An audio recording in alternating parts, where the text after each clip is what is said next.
नमस्कार दोस्तों, स्वागत है आपका हमारे YouTube चैनल विधिलॉजी पर। लास्ट वीडियो में हमने डिस्कस किया था POCSO act 2012, protection of children from sexual offences act 2012 के बारे में। उस वीडियो में हमने देखा इसका इंट्रोडक्शन पार्ट, उसके साथ ही सेक्शन 1 से लेकर सेक्शन 12 तक के जो इसके प्रोविजंस हैं उसके बारे में हमने देखा कि उसमें क्या इंपॉर्टेंट है, क्या एग्जाम में आ सकता है। आज हम देखने वाले हैं इसका बाकी बचा हुआ पार्ट, यानी कि सेक्शन 13 से लेकर सेक्शन 46 तक। तो दोस्तों आखिरी तक बने रहिएगा इस वीडियो के, क्योंकि जो इम्पॉर्टेंट सेक्शन हैं जो एग्ज़ाम में पूछे गए हैं या पूछे जा सकते हैं, सिर्फ वही जो इम्पॉर्टेंट फैक्ट्स हैं वह हमने इस वीडियो के अंदर जो है इंक्लूड किए हैं। तो लास्ट तक वीडियो के बने रहिएगा, जहां इम्पॉर्टेंट पॉइंट है उसको आप नोट डाउन ज़रूर कीजिएगा। तो चलिए शुरू करते हैं, लेकिन उससे पहले अगर आप हमारे चैनल पर नए हैं तो प्लीज़ सब्सक्राइब अवर चैनल, और अगर आपको हमारी वीडियो पसंद आती है तो उसे लाइक और शेयर ज़रूर कीजिए। Section 13, use of child for pornographic purposes, अश्लील प्रयोजन के लिए बालकों का उपयोग। इस सेक्शन के अंदर यह बताया गया है कि जो कोई किसी बालक का मीडिया के किसी भी रूप में, चाहे वह टेलीविज़न चैनल के माध्यम से, इंटरनेट के माध्यम से या कोई और इलेक्ट्रॉनिक मीडिया के माध्यम से जो है सेक्सुअल ग्रेटिफिकेशन यानी कि लैंगिक पारितोषण के पर्पस के लिए उपयोग करता है, तो उसके अंतर्गत क्या क्या सम्मिलित होगा वह इसमें बताया गया है। तो इसके अंदर किसी बालक का रिप्रेजेंटेशन ऑफ सेक्सुअल ऑर्गन्स यानी कि जनेंद्रियों का प्रतिदर्शन करना, या इंगेज्ड इन रियल और सिमुलेटेड सेक्सुअल एक्ट्स विद और विदाउट पेनिट्रेशन, किसी बालक का उपयोग वास्तविक या नकली लैंगिक कार्यों में प्रवेशन के साथ या उसके बिना करना, इनडिसेंट और ऑब्ससेन रिप्रेजेंटेशन, किसी बालक का अशोभनीय या अश्लीलतापूर्ण प्रदर्शन करना। यह तीनों जो इसके अंदर बताए गए हैं, इस तरीके का अगर एक्ट किया जाता है किसी व्यक्ति के द्वारा किसी बालक के साथ, तब यह माना जाएगा कि उसने सेक्शन 13 के अंदर जो है अपराध किया है।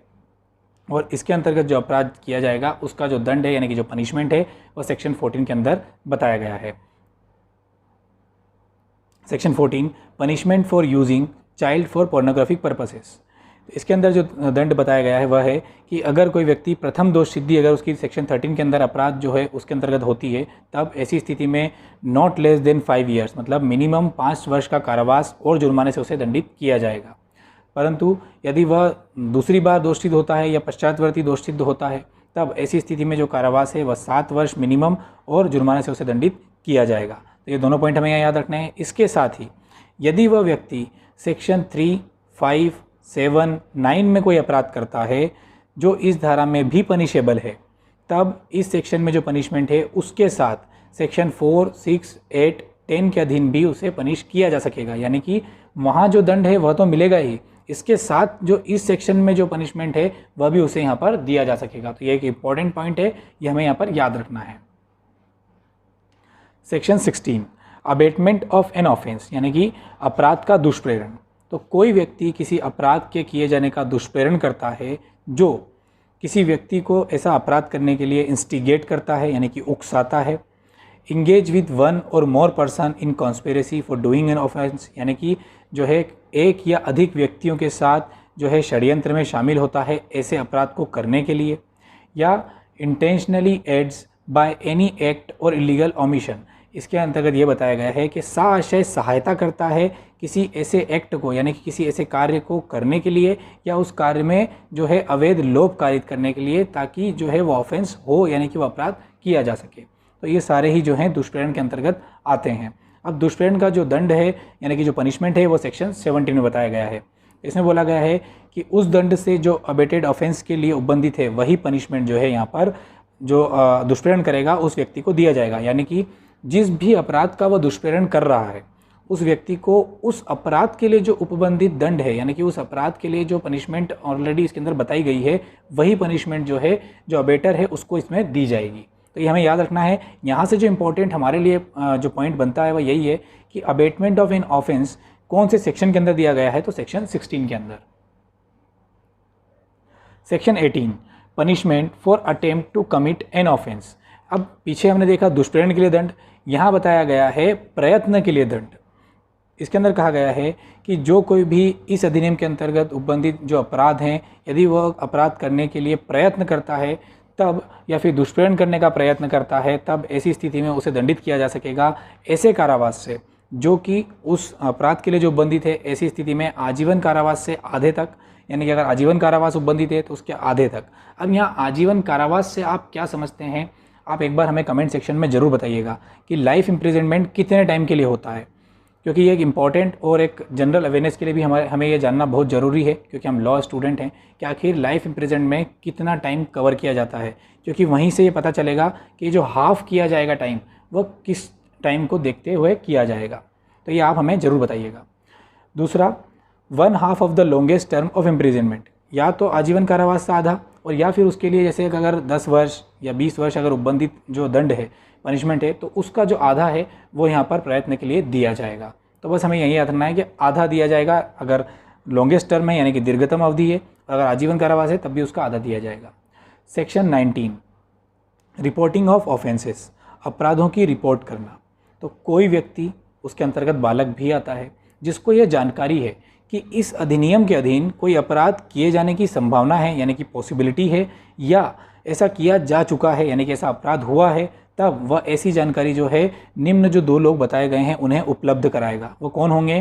पहला, स्पेशल जुवेनाइल पुलिस यूनिट, या फिर लोकल पुलिस यानी कि विशेष किशोर पुलिस यूनिट या स्थानीय पुलिस को जो है वह ऐसी जानकारी उपलब्ध कराएगा। स्पेशल जुवेनाइल पुलिस जो है ऐसी जानकारी प्राप्त होने के बाद उसके अंदर अन्वेषण करेगी, और ऐसे अन्वेषण के बाद जो है लोकल पुलिस और जुवेनाइल पुलिस यूनिट 24 घंटे के भीतर यानी कि 24 आवर्स के भीतर मामले को बालक कल्याण समिति यानी कि चिल्ड्रन वेलफेयर कमेटी CWC और स्पेशल कोर्ट को रिपोर्ट करेगी। जहां स्पेशल कोर्ट नहीं है वहां सेशन कोर्ट को रिपोर्ट करेगी। तो यह हमें एक इम्पॉर्टेंट जो पॉइंट है याद रखना है कि यदि कहीं स्पेशल कोर्ट नहीं है तब ऐसी स्थिति में ये जो स्पेशल जुवेनाइल पुलिस है और जो लोकल पुलिस है वह इस अधिनियम के अंतर्गत जो बालक के साथ अपराध हुआ है ऐसे केस की रिपोर्ट कहाँ पर करेगा? तो अगर स्पेशल कोर्ट नहीं है तो सेशन कोर्ट को करेगा। यही हमें यहाँ याद रखना है। दूसरा एक इंपॉर्टेंट पॉइंट CWC, जैसा कि हमने आपको इंट्रोडक्शन में बताया था कि बालकों के संरक्षण यानी कि प्रोटेक्शन के लिए, उन्हें एक गुड इन्वायरमेंट प्रोवाइड करने के लिए जो है ऐसे बालकों को जो है CWC के जो है सुपुर्द किया जाता है ताकि उनका अच्छे से ख्याल रखा जा सके। Section 20, obligation of media, studio and photographic facilities to report cases, यानी कि ये जो मीडिया या स्टूडियो या जो फोटोग्राफिक फैसिलिटीज़ हैं इनके ऊपर बाध्यता ऐसे मामलों को रिपोर्ट करने की, यानी कि ऐसे मामले यदि उनके अंतर्गत उनके ज्ञान में अगर हो रहे हैं तो उसके बारे में वह जानकारी जो है स्पेशल पुलिस यूनिट या लोकल पुलिस को उपलब्ध करावे। यही इस धारा के अंदर बताया गया है, और सिर्फ इतना ही हमें यहाँ पर याद रखना है कि इस सेक्शन में क्या है, इससे ज़्यादा इसके अंदर कोई इंपॉर्टेंट नहीं है। सेक्शन 24, जो सेक्शन 19 में बताया है कि आपको जो है जानकारी देनी होगी अगर आपको पता है कहीं पर अपराध होने वाला है या हुआ है, और जैसे कि सेक्शन 20 में बताया कि ऑब्लिगेशन से मीडिया के ऊपर, स्टूडियो के ऊपर या फोटोग्राफिक फैसिलिटीज़ पे। तो यदि ये जो दोनों सेक्शन में जो यहाँ पर जो रिस्पॉन्सिबिलिटी दी गई है, यदि वह व्यक्ति जो हैं उनको ज्ञात है कि वहाँ अपराध हुआ है या अपराध होने वाला है, तो उन्हें उनकी रिस्पॉन्सिबिलिटी होगी कि वो उसके बारे में जो है रिपोर्ट करे या तो स्पेशल जुवेनाइल पुलिस यूनिट को या लोकल पुलिस को। और यदि वो नहीं करते हैं, ऐसा करने से फेल हो जाते हैं, तो ऐसी स्थिति में उनके लिए क्या पनिशमेंट है वह सेक्शन 21 में दी गई है। तो सेक्शन 19 और 20 के अधीन किसी अपराध के किए जाने की रिपोर्ट करने में अगर कोई विफल रहता है तो ऐसी स्थिति में उसे 6 महीने का कारावास या जुर्माने से या दोनों से दंडित किया जा सकेगा। इसके अंदर बच्चों को जो है मतलब अलग रखा गया है, यानी कि एक्सेप्शन रखा गया है, उनको इसके अंतर्गत शामिल नहीं किया गया है, यानी कि उन्हें कोई यहाँ पर दंड नहीं दिया जाएगा। Section 22, punishment for the false complaint और इन्फॉर्मेशन, यानी कि मिथ्या परिवाद या मिथ्या सूचना देने के लिए क्या पनिशमेंट दी जा सकेगी।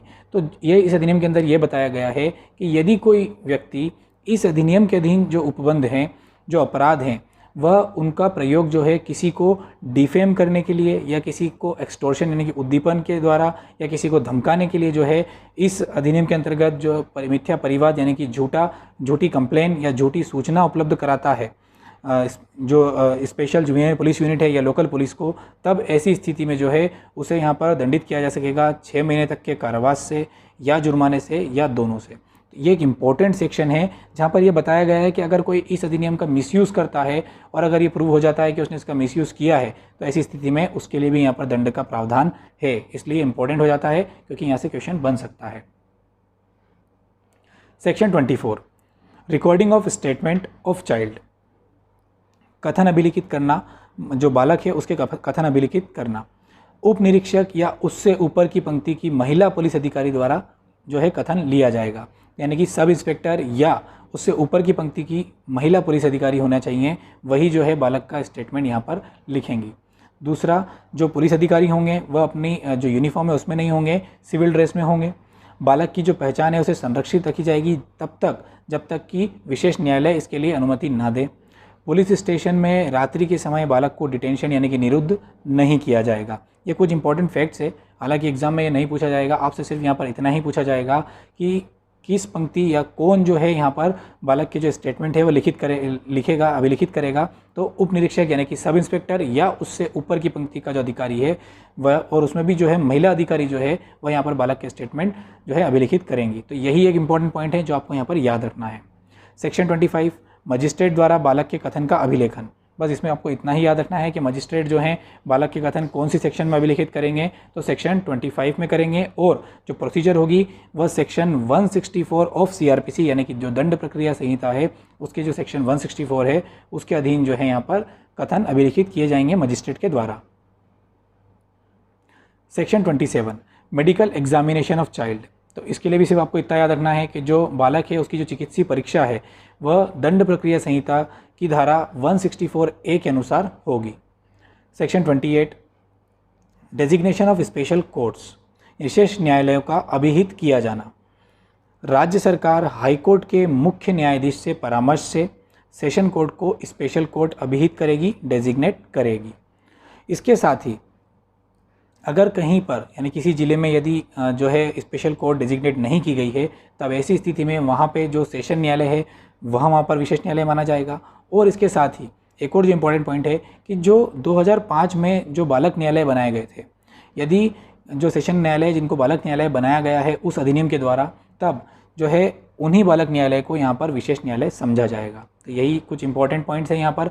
और इसके भी अंदर आपको जो सेक्शन 28 के अंदर क्या दिया गया है ये याद रखना है कि विशेष न्यायालय का अभिहित कहाँ पर दिया गया है, सेक्शन 28 में। किसके द्वारा, तो राज्य सरकार द्वारा हाईकोर्ट के मुख्य न्यायाधीश के परामर्श से। इसके बाद के जो सेक्शंस हैं, सेक्शन 29, सेक्शन 30 और सेक्शन 31, उसकी सिर्फ हेडिंग्स आप रीड कर सकते हैं, इतनी इंपॉर्टेंट नहीं है। सिर्फ उसमें यह बताया गया है कि क्या प्रिजम्पशन यानी कि क्या उपधारणा की जाएगी, तो वह आपको नॉर्मली याद रह सकती है कि इसके अंतर्गत जो अपराधी है उसके बारे में न्यायालय ये उपधारणा करके चलेगा जब तक कि वह इसके विपरीत जो है साबित न कर दे, प्रूव न कर दे कि उसने ऐसा अपराध किया है। इसके साथ ही इसमें एक मानसिक उपधारणा के बारे में बताया है, तो वह सारे बस आप एक रीड कर लेंगे तो भी काम चल जाएगा। सेक्शन 32, विशेष लोक अभियोजक। स्पेशल पब्लिक प्रोसिक्यूटर कौन होगा और कौन नियुक्त करेगा, तो राज्य सरकार प्रत्येक स्पेशल न्यायालय में जो है यानी कि स्पेशल जो कोर्ट है उसके अंदर एक स्पेशल लोक अभियोजक नियुक्त करेगी। और इसके अंदर जो पात्र होंगे उसके लिए कम से कम 7 वर्ष का अनुभव होना जरूरी है। जो 7 वर्ष का अनुभव जिसे होगा उसे ही यहाँ पर जो है न्यायालय राज्य सरकार जो है स्पेशल लोक अभियोजक नियुक्त करेगी। सेक्शन 34, बालक द्वारा अपराध किए जाने और विशेष न्यायालय द्वारा आयु का अवधारण करने के मामले में प्रक्रिया। यहाँ पर एक चेंजेस किया गया है, अमेंडमेंट किया गया है। पहले जो इसके अंदर जो एक्ट यूज़ किया जाता था वो 2005 का था, जिसे कि अब 2015 कर दिया गया है। बस यही एक चेंजेस है और इतना ही हमें यहाँ पर याद रखना है कि juvenile justice care and protection of children act 2015 के अधीन कार्रवाई की जाएगी, जो कि पहले 2005 का जो एक्ट था उसके अधीन की जाती थी। Section 35, period for recording of evidence of child and disposal of case. यह इंपॉर्टेंट सेक्शन है, यहाँ से क्वेश्चन पूछे जा चुके हैं, इसलिए आप इसको अच्छे से याद कीजिएगा। यहाँ बोला गया है कि जो साक्ष्य लिखित करने का जो टाइम पीरियड है वो कितना होगा और जो मामले का निपटारा है वो कितने समय में किया जाएगा। तो इसके अंदर संज्ञान की तारीख से, जब विशेष न्यायालय संज्ञान लेगा उस तारीख से 30 दिनों के भीतर बालक के द्वारा जो है साक्ष्य लिए जाएंगे। उसके साथ ही संज्ञान की तारीख से 1 वर्ष के भीतर जो है जो विचारण है वो पूरा किया जाएगा। तो ये 2 डेट आपको याद रखनी है। जो साक्ष्य हैं वह संज्ञान लेने की तारीख से 30 दिन के भीतर, और जो विचारण है वह संज्ञान लेने की तारीख से 1 वर्ष में पूरा किया जाएगा।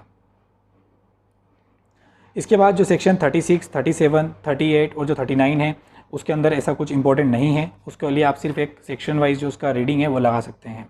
उसके अंदर बालकों के लिए जो व्यवस्था की गई है कि विचारण बंद कमरे में किया जाएगा। उसके साथ बालक का जो साक्ष्य है वह अभिलिखित करते समय दुभाषीय विशेषज्ञ की जो सहायता उनको दिलाई जाएगी। साक्ष्य देते समय बालक का अभियुक्त को जो है नहीं दिखाया जाएगा, यानी कि जो अभियुक्त है उसको बालक के सामने नहीं जो है प्रेजेंट किया जाएगा। तो ये कुछ सेक्शंस हैं, जो कि इतनी इंपॉर्टेंट नहीं है, बट फिर भी आप उसको एक बार रीड कर सकते हैं। सेक्शन 40, विधिक काउंसिल की सहायता लेने का बालक का अधिकार, right of child to take assistance of legal practitioner.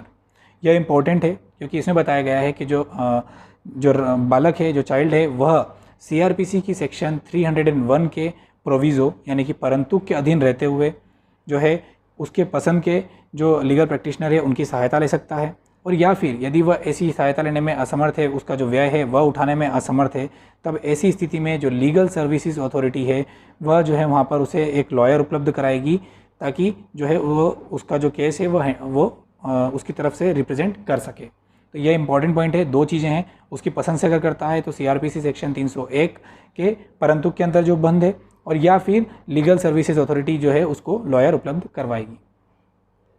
Section 42, alternate punishment, अनुकल्पिक दंड।